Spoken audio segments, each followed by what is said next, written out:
Hello friends, welcome to my channel দরুয়া রান্নাঘর। আমি সুতপা আজকে তোমাদের কাছে নতুন একটা রেসিপি নিয়ে চলে এসেছি। আজকের রেসিপিটা যেটা আমি তোমাদের সাথে শেয়ার করব সেটা হচ্ছে একটা চিংড়ি মাছ দিয়ে রেসিপি। তো খুবই সিম্পল রেসিপি এবং খেতে কিন্তু সত্যি খুব ভালো লাগে। তো চলো বন্ধুরা, আর দেরি না করে চটপট আজকে আমরা রেসিপিতে চলে যাই। তবে অবশ্যই রেসিপিতে যাওয়ার আগে তোমাদের কাছে একটাই রিকোয়েস্ট রইল, তোমরা আমার ভিডিওগুলো দেখে তোমাদের যদি ভালো লাগে তাহলে কিন্তু please please please like, share এবং সাবস্ক্রাইব করে দিও এবং পাশে থাকা বেল বাটনটা কিন্তু অবশ্যই প্রেস করে দিও, যাতে আমি নতুন কোনো ভিডিও আপলোড করার সাথে সাথে তোমাদের কাছে কিন্তু নোটিফিকেশনটা যাতে পৌঁছে যায়। আর এইভাবে আমাকে অনেক অনেক ভালোবাসা দিও এবং আমার পাশে থেকো। তো চলো বন্ধুরা, আর দেরি না করে চটপট আজকে আমরা রেসিপিতে চলে যাই। আমি এখানে একটা মিডিয়াম সাইজের পেঁয়াজ নিয়ে নিয়েছি আর নিয়ে নিয়েছি 6 থেকে 7 কোয়া মতো রসুন আর পেঁয়াজটাকে আমি কিন্তু ভালো করে বেশ কিছুক্ষণের জন্য জলের মধ্যে ভিজিয়ে রাখলাম। এবারে আমি নিয়ে নিয়েছি হচ্ছে 2টো মিডিয়াম সাইজের আলু, সেটাকে আমি ডুমো ডুমো আকারে কেটে নিয়েছি। কেটে নিয়ে ভালো করে পরিষ্কার জল দিয়ে ধুয়ে তার মধ্যে দিয়ে দেবো হচ্ছে সামান্য পরিমাণ নুন আর হলুদ দিয়ে খুব ভালো করে এটাকে মাখিয়ে আমি বেশ কিছুক্ষণের জন্য এটাকে রেখে দেবো। এবারে একটা মিক্সিং বোল নিয়ে নিয়েছি। মিক্সিং বোলে আমি দিয়ে দিচ্ছি হচ্ছে এখানে 1 ইঞ্চি টুকরো করা হচ্ছে আদা। তো আদাটাকে আমি একটু মাঝখান দিয়ে টুকরো টুকরো করে কেটে দিচ্ছি। আর নিয়ে নিয়েছি হচ্ছে 2টো লঙ্কা। আপনারা যেরকম ঝাল খান তো সেই অনুযায়ী কিন্তু আপনারা লঙ্কাটা এখানে দিতে পারেন। যে পেঁয়াজটা নিয়ে নিয়েছিলাম সেই পেঁয়াজটাকেও কিন্তু আমি খোসা ছাড়িয়ে ভালো করে ধুয়ে নিয়ে আমি পেঁয়াজটাকে 4 টুকরো করে মিক্সিং বোলের মধ্যে দিয়ে দিলাম।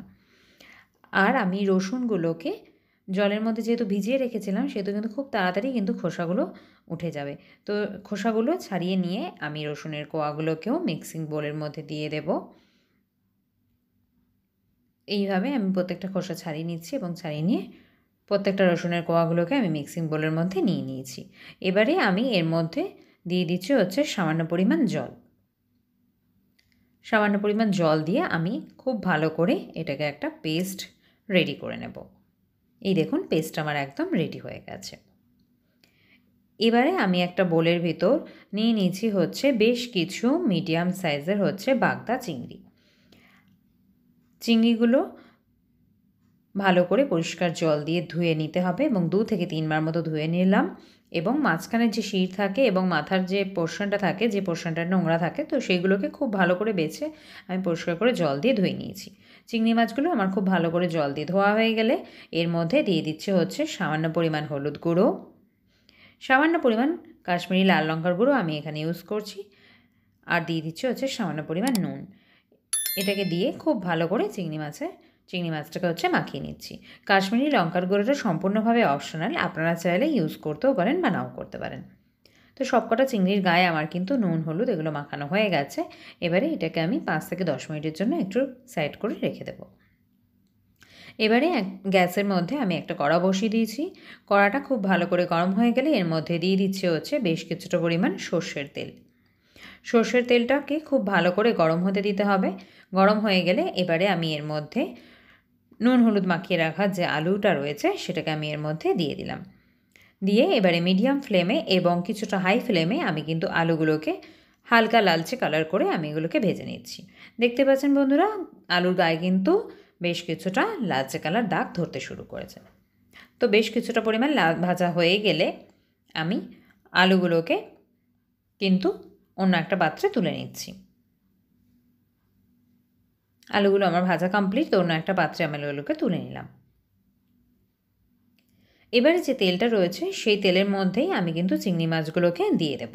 চিংড়ি মাছগুলোকে আমি কিন্তু একটু ভেজে নেব।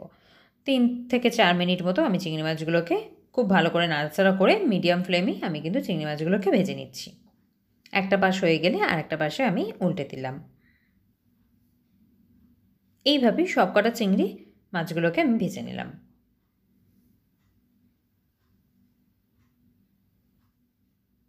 চিংড়ি মাছটা আমার ভাজা কমপ্লিট হয়ে গেছে। তো এবারে আমি এটাকে অন্য একটা পাত্রে আমি তুলে নিচ্ছি। এইভাবে যে কটা চিংড়ি আমি এখানে নিচ্ছি তো সে কটা সবকটা চিংড়িকে আমি কিন্তু খুব ভালো করে ভেজে নিয়েছি।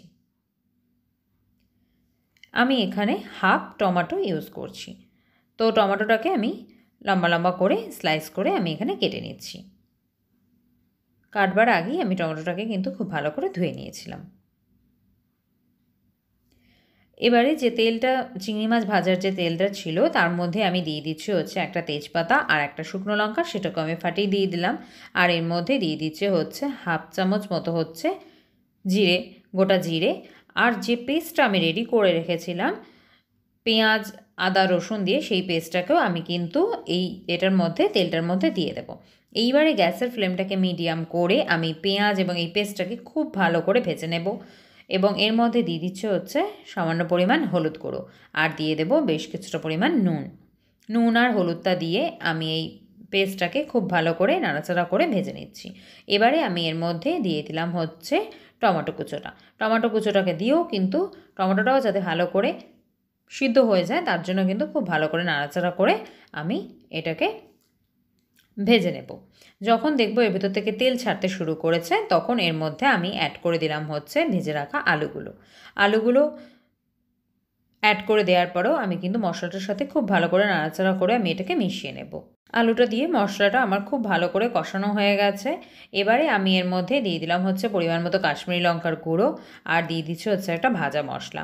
তো ভাজা মশলাটা আমি এখানে জিরে, ধনে, গোটা গোলমরিচ এবং তেজপাতা আর শুকনো লঙ্কা দিয়ে আমি কিন্তু একটা ভাজা মশলা রেডি করে নিয়েছি। এবারে এই যে ভাজা মশলাটা দেওয়ার পরে আমি কিন্তু খুব ভালো করে আলুটাকে কিন্তু কষতে থাকবো। আর যদি এর মধ্যে দরকার পড়ে তো পরিমাণ মতো সামান্য পরিমাণ জল দিয়ে আলুটাকে খুব ভালো করে আমি এখানে কষিয়ে নিচ্ছি। তো গ্যাসের ফ্লেমটা এই সময় আমি মিডিয়াম রাখবো। খুব ভালো করে কষানো হয়ে গেলে এর মধ্যে আমি আরও বেশ কিছুটা পরিমাণ জল আমি দিয়ে দিলাম। যতটা পরিমাণ গ্রেভি আমি এখানে রাখবো ঠিক সেই পরিমাণ মতো আমি এখানে জল আমি এখানে ইউজ করছি। এবারে খুব ভালো করে এটাকে আমি 5 থেকে 7 মিনিট মতো ঢাকনা দিয়ে আমি এটাকে ফুটতে দেব। ঝোলটা আমার খুব ভালো ফুটে গেছে। আমি এবারে একটু নাড়াচাড়া করে দেখে নিচ্ছি যে আলুটা প্রপারলি ওয়েতে সিদ্ধ হয়েছে কিনা। তো আলুটা খুব ভালো করে সিদ্ধ হয়ে গেলে সেটাকে আমি একটু চেক করে নেবো যে আলুটা খুব ভালো করে সিদ্ধ হয়েছে কিনা। এবারে এর মধ্যে বাকি মশলাগুলো আমি অ্যাড করব। আর যদি সিদ্ধ না হয় তো আরও 2 থেকে 3 মিনিট মতো আমরা একটু আলুটা আমার খুব ভালো করে সিদ্ধ হয়ে গেছে। তো আমি ঢাকনাটা খুলে এবারে আমি এর মধ্যে যে চিংড়ি মাছগুলো ভেজে রেখেছিলাম সেই ভাজা চিংড়ি মাছগুলো আমি অ্যাড করে দিলাম। এবং এই সময় যদি কিছুটা পরিমাণ জলের দরকার পড়ে তো কিন্তু আরও কিছুটা আপনারা দিয়ে দিতে পারেন। এবারে গ্যাসের ফ্লেমটাকে একটু হাই করে আরও 3 থেকে 4 মিনিট মতো আমি এটাকে ফুটতে দেবো। আর অ্যাড করে দেবো হচ্ছে সামান্য পরিমাণ চিনিটা দিয়ে আমি একটু ঢাকা দিয়ে দিলাম যাতে চিংড়িটাও খুব ভালো করে সিদ্ধ হয়ে যায়। 3-4 মিনিট হয়ে গেছে। 3-4 মিনিট পর আমি ঢাকনাটা সরিয়ে দিলাম।